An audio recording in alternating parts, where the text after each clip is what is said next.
अभी मेरे लुक को देख के मुझे किसी ने अभी तक यही नहीं बोला कि आपका ट्रांसप्लांट हुआ है, क्योंकि मेरी हेयरलाइन जो है ना नेचुरल है बिल्कुल। खुद से अगर मैं किसी को बताता हूँ कि मैं ट्रांसप्लांट हुआ है तो वो मानते हैं, अदरवाइज किसी को ऐसे विजिबल नहीं है कि आपका ट्रांसप्लांट हुआ है, क्योंकि मेरे जो पीछे डोनर एरिया है उसमें भी बिल्कुल भी विजिबल नहीं होता कि मेरा ट्रांसप्लांट हुआ है।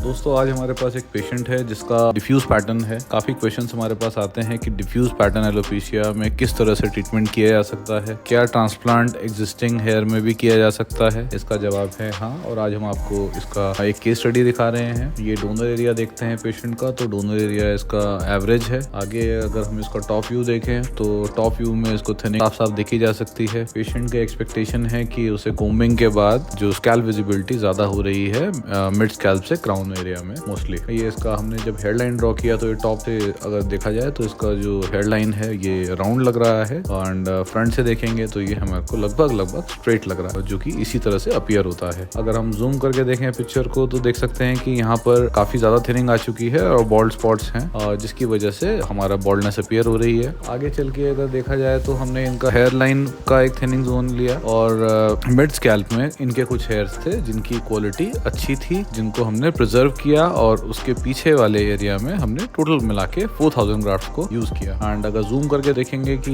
ये रेगुलर पैटर्न में हमने इनका हेयरलाइन ड्रॉ किया है एंड ग्राफ्ट प्लेसमेंट में अच्छी डेंसिटी इनको दी गई है in harmony with the face of the patient. ये इनका डोनर एरिया है जहाँ से इनका हार्वेस्ट किया गया है और 3:1 का रेशियो फॉलो किया गया है हार्वेस्टेशन में, मीन्स स्कारिंग लेस विजिबल रहेगी। अब इनके रिजल्ट के ऊपर आ जाते हैं तो ये 3 मंथ्स के बाद का इनका रिजल्ट है, जिसमें इनके मर्ज अच्छे से हो गए हैं। हेयर ट्रांसप्लांट के बाद रिजल्ट आना स्टार्ट हो गया है एंड अभी जो ट्रांसप्लांटेड हेयर है उन्होंने अच्छी लेंथ अटेन नहीं करी है, लंबे नहीं हुए हैं। स्टिल हम देख सकते हैं कि डोनर एरिया कोई बहुत ज्यादा ओवर हार्वेस्टेड नहीं लग रहा है। बैक व्यू देखा जाए तो बैक व्यू क्लियरली हमें दिख रहा है कि यहाँ पर इंप्रूवमेंट आ गया है। एंड फ्रंटल हेयरलाइन को थोड़ा सा अगर जूम करके देखें तो यहाँ पर हमारे को विजिबिलिटी नहीं हो पा रही है, पता नहीं लग पा रहा है कि ये ट्रांसप्लांटेड जोन है। डिफ्यूज पैटर्न में ट्रांसप्लांट करने का ये एडवांटेज रहता है कि आपके जो एग्जिस्टिंग हेयर है वो कंट्रीब्यूट करते हैं नेचुरलिटी पे रिजल्ट्स के। 9 मंथ्स के बाद का अगर रिजल्ट देखा जाए तो हम इनको जूम करके देख रहे हैं तो बहुत नेचुरल इनका है। Thin hair single hair follicles है, उनका भी यूज ऑप्टिमम तरह से किया गया है। पेशेंट की हेयरलाइन उसके फेस की हार्मनी में है और ट्रांसप्लांटेड जोन और नॉन ट्रांसप्लांटेड जोन के बीच के जो हेयर्स हैं थोड़े बहुत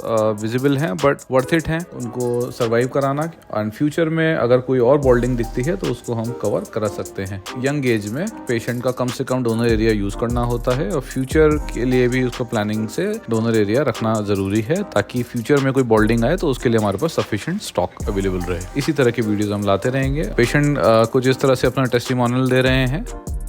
मेरा नाम शहजाद अली है, मेरी एज 31 ईयर है और मैं देहरादून का रहने वाला हूँ। मुझे 5-6 साल से बॉल्डनेस की प्रॉब्लम हो रही थी, तो मैंने कई क्लिनिक सर्च किया बट उनका कॉस्ट मेरा क्राइटेरिया से मैच नहीं हो पा रहा था। फिर अचानक मैंने यूट्यूब पे रिग्रो क्लिनिक के वीडियो देखे, उनके रिजल्ट देखे और ये मेरे ज़्यादा दूर भी नहीं था घर से, तो मैंने यहाँ पे अपना ट्रीटमेंट लिया 6 जुलाई 2021 में। तो जब मेरा ट्रीटमेंट चल रहा तो मुझे कुछ पता नहीं लगा कि मेरा ट्रांसप्लांट खत्म हो गया है और मुझे कोई डिस्कम्फर्ट नहीं हुआ। और उसके बाद जो क्लिनिक का फॉलोअप था वो भी बहुत अच्छा था, तो 15 दिन में 10 दिन में मुझे कॉल आती थी कोई आपको दिक्कत है वो। तो उसके बाद फिर मेरा अभी जो रिजल्ट है मैं उससे सेटिस्फाइड हूँ, तो मेरा अभी ग्रोथ बहुत अच्छी है, तो मैं फुली सेटिस्फाइड हूँ। और जो मैं अपने दोस्त है कोई अगर ऐसा होता तो मैं उनको रिकमेंड करूंगा कि एक बार आप जाइए रिग्रो क्लिनिक में, एटलीस्ट आप कंसल्ट कीजिए। बाद में अगर आपको अच्छा लगता है तो आप कराइए बिल्कुल, क्योंकि यहाँ के जो रिजल्ट है अच्छे आते हैं, मैंने देखा है, उसी वजह से मैं यहाँ पे आया था। ये मेरी क्राउन में पूरी बॉल्डनेस थी, तो मेरे बाल बहुत पतले हो गए थे, तो कॉम्बिंग नहीं कर पाता था, बिल्कुल अलग ही विजिबल होता था हेड। तो अभी 7-8 महीने ही हुए हैं। अभी मेरे लुक को देख के मुझे किसी ने अभी तक यही नहीं बोला कि आपका ट्रांसप्लांट हुआ है, क्योंकि मेरी हेयरलाइन जो है ना नेचुरल है बिल्कुल। खुद से अगर मैं किसी को बताता हूँ कि मैं ट्रांसप्लांट हुआ है तो